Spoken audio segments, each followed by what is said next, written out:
Ils viennent de vivre une de ces nuits européennes que seul le Real Madrid sait provoquer. Une soirée où tout se mélange.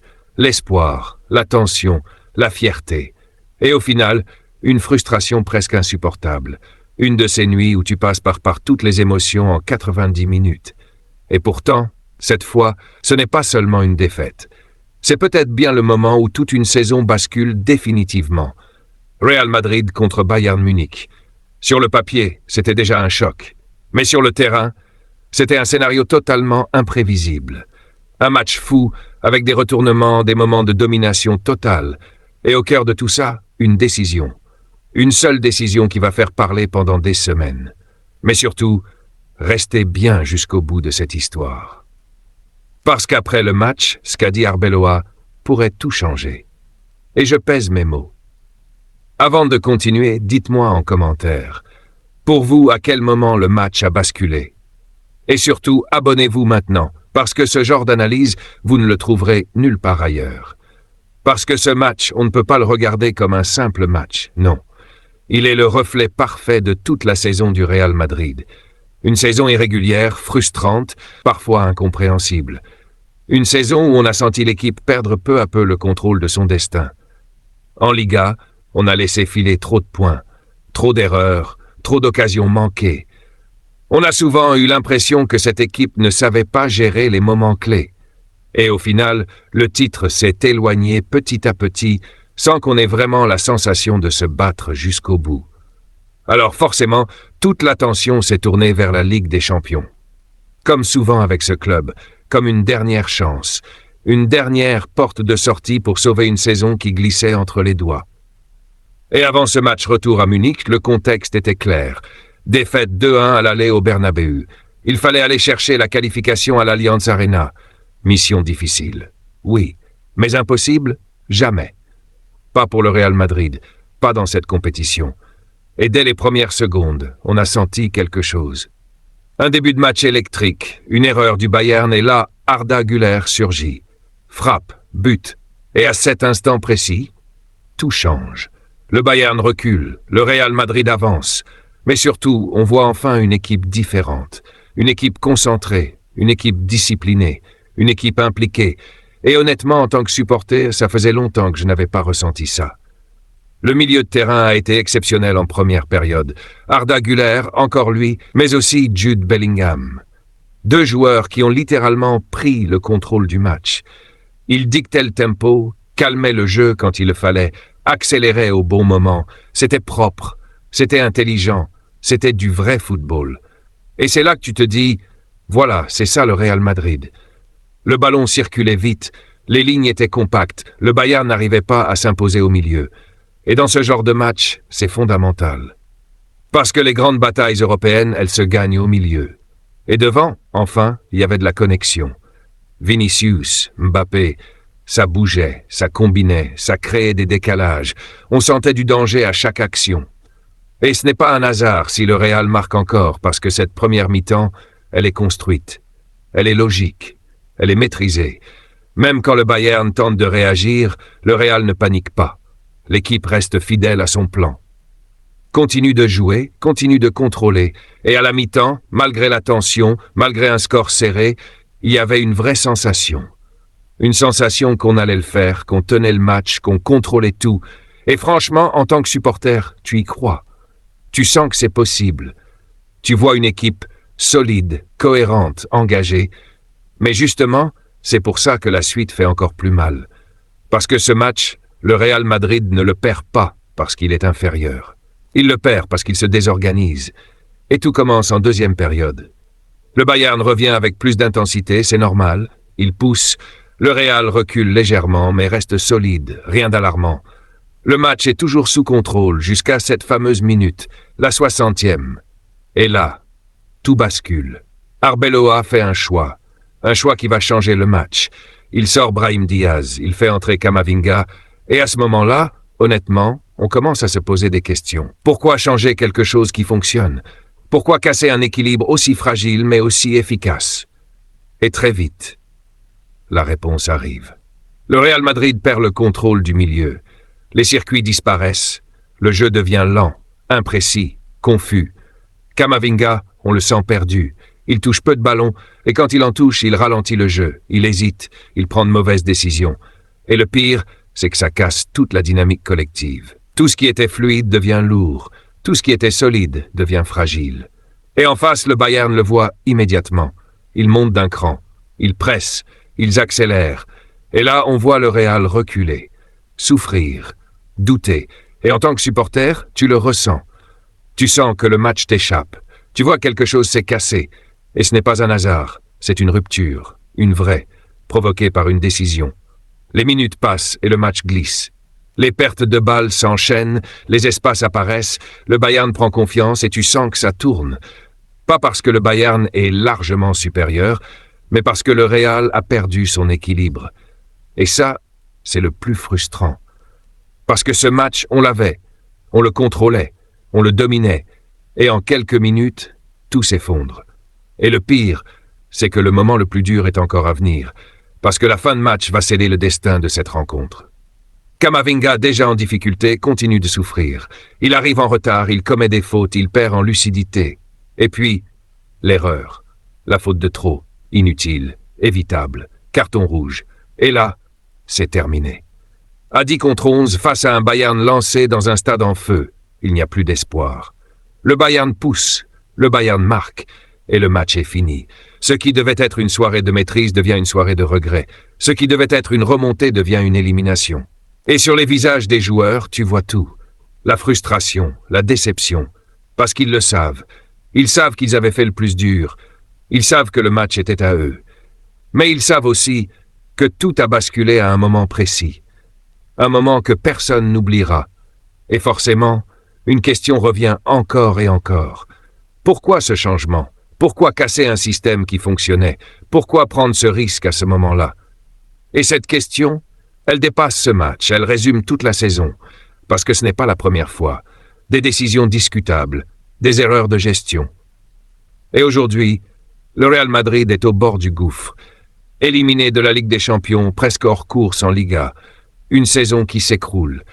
Et en tant que supporter, c'est difficile à accepter. Parce que tu sais que cette équipe a du talent. Tu l'as vu ce soir, tu l'as vu en première mi-temps, mais tu as aussi vu ses limites. Son irrégularité, sa fragilité mentale dans les moments clés. Et maintenant, une autre question se pose. Quel avenir pour cette équipe? Quel avenir pour l'entraîneur? Parce que cette défaite, ce n'est pas juste une défaite. C'est peut-être la fin d'un cycle. Et croyez-moi, ce qui va suivre après le match va encore plus vous surprendre, parce qu'Arbeloa a parlé. Et ce qu'il a dit, vous n'êtes pas prêt. Et c'est précisément ici que tout change de dimension. Parce qu'après le coup de sifflet final, il ne s'agit plus seulement d'un match perdu.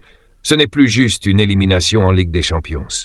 Non, ce qui s'est passé ensuite, dans les regards, dans les silences, dans les couloirs. C'est ça qui marque un vrai tournant. Mais avant d'aller plus loin, dites-moi en commentaire, pour vous, Arbeloa est-il le principal responsable de cette élimination ? Et surtout, abonnez-vous maintenant, parce que la suite, vous n'allez pas l'entendre ailleurs. Le vestiaire du Real Madrid est silencieux, un silence lourd, presque dérangeant. Personne ne parle. Certains joueurs regardent le sol, d'autres restent figés, comme bloqués dans le moment.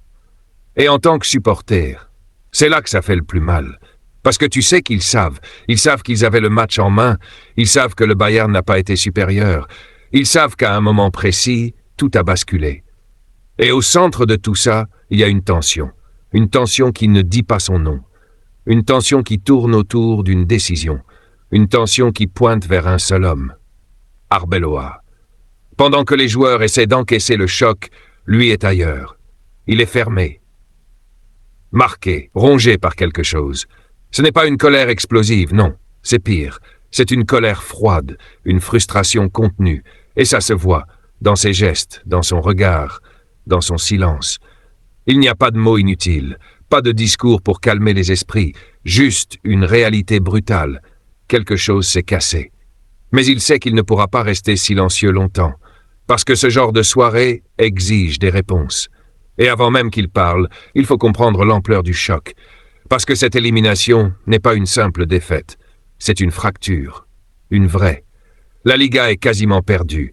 Les points laissés en route toute la saison ont coûté trop cher. L'équipe n'a jamais trouvé cette régularité qui fait les grands champions. Et du coup, tout l'espoir reposait sur cette compétition. La Ligue des Champions, la dernière chance, le dernier espoir.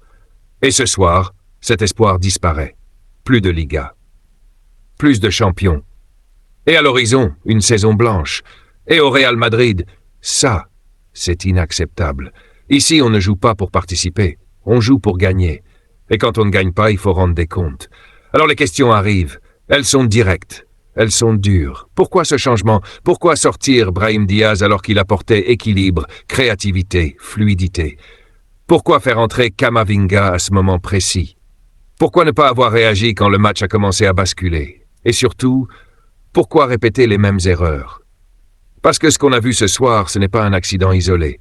C'est un schéma, une répétition, des décisions qui coûtent cher, des moments mal gérés. Et ça, les joueurs le ressentent. Dans le vestiaire, il n'y a pas de cris, pas de chaos. Mais il y a des regards lourds de sens. Parce que quand un groupe sent que le match lui échappe à cause d'une décision extérieure, la frustration est différente, plus profonde, plus difficile à digérer. Et puis, le moment arrive. Arbeloa se présente devant les médias, les caméras s'allument, le silence s'installe. Et dès les premières secondes, on comprend. Ce n'est pas une conférence de presse normale. Il y a quelque chose de plus, quelque chose de personnel, quelque chose de lourd. Il commence calmement. Il parle de la première mi-temps, il reconnaît la qualité de l'équipe, il insiste sur le contrôle du jeu, sur la maîtrise du milieu, sur l'intensité, et il le dit clairement, le Real Madrid avait le match en main. Et là, il s'arrête. Un silence, une pause, et tout bascule. Parce qu'il va parler du moment clé, du tournant, du changement, et il ne fuit pas. Pas une seconde. J'ai fait une erreur. Les mots tombent, forts, directs, sans détour. Et là, en tant que supporter, tu es partagé. Parce que d'un côté, tu respectes cette honnêteté, mais de l'autre, ça fait encore plus mal. Il explique. Il dit qu'il voulait apporter de l'énergie, qu'il pensait renforcer le milieu, qu'il voulait anticiper la réaction du Bayern, mais il le reconnaît. Ce choix a tout changé. Ce changement a cassé l'équilibre de l'équipe, et à ce moment-là, il n'y a plus de doute. On comprend, on sait. Il continue, il parle de Camavinga, et c'est important. Il ne l'accable pas. Il ne le désigne pas comme responsable. Il dit qu'il a essayé, qu'il n'était pas seul dans la difficulté. Mais il insiste sur une chose essentielle. La responsabilité, c'est la mienne. Et ça, c'est rare, très rare à ce niveau. Mais il ne s'arrête pas là, parce que ce discours va beaucoup plus loin. Il parle de la saison, des erreurs répétées, des moments mal gérés, des décisions qui ont coûté cher. Et puis, il lâche une phrase lourde. Quand une saison se termine comme ça, il faut en assumer les conséquences. Et là, tout le monde comprend. Le silence est total, personne ne bouge, et lui continue. Je suis en colère, très en colère, contre moi-même parce que ce match, on l'avait. Et ça se voit. Ce n'est pas du théâtre, ce n'est pas un discours préparé, c'est réel, brut, sincère. Mais ensuite, il lève la tête, il regarde les journalistes, et il dit quelque chose qui change tout. C'est ma dernière saison ici. Et là, choc total. Parce qu'on ne parle plus seulement d'un match, on parle d'un départ, d'une fin, d'un cycle qui se termine. Et en tant que supporter, ça te fait quelque chose. Parce que tu réalises que cette défaite a des conséquences bien plus grandes. Il explique. Il parle de la pression, de la responsabilité, du poids de chaque décision. Il dit qu'entraîner le Real Madrid, ce n'est pas comme ailleurs. Qu'ici, chaque erreur se paie. Et qu'il n'y a pas de place pour l'approximation dans les moments clés. Il reconnaît qu'il a appris, qu'il a grandi, mais que ce n'est pas suffisant. Et puis, il dit une phrase forte. Ce club mérite plus. Et parfois, aimer un club, c'est savoir s'effacer. Et là, c'est terminé. Plus rien à ajouter, parce que tout est dit. Et maintenant, tout change. Le regard se tourne vers l'avenir. Que va devenir cette équipe? Quelles décisions vont être prises? Quel changement arrive? Parce que le talent est là, on l'a vu, on l'a tous vu, mais il manque quelque chose.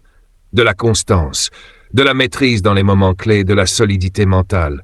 Et ça, c'est pas juste une question de joueurs, c'est une question de projet, de direction, de leadership. Perdre la Liga, c'est dur. Mais sortir comme ça en Ligue des Champions, ça laisse des traces. Des vraies. Et aujourd'hui, tout le monde attend. les supporters, les dirigeants. Les joueurs eux-mêmes, ils attendent des réponses, des décisions, des actes, parce que ce qui s'est passé ce soir ne peut pas se répéter. Le Real Madrid doit réagir, doit évoluer, doit se reconstruire, peut-être repartir de zéro, mais une chose est sûre, cette nuit on ne l'oubliera pas, parce qu'elle avait tout, de l'espoir, du contrôle, de la domination, puis une bascule, une décision, une erreur, et au final, des mots qui marquent la fin d'une histoire et le début d'une nouvelle ère.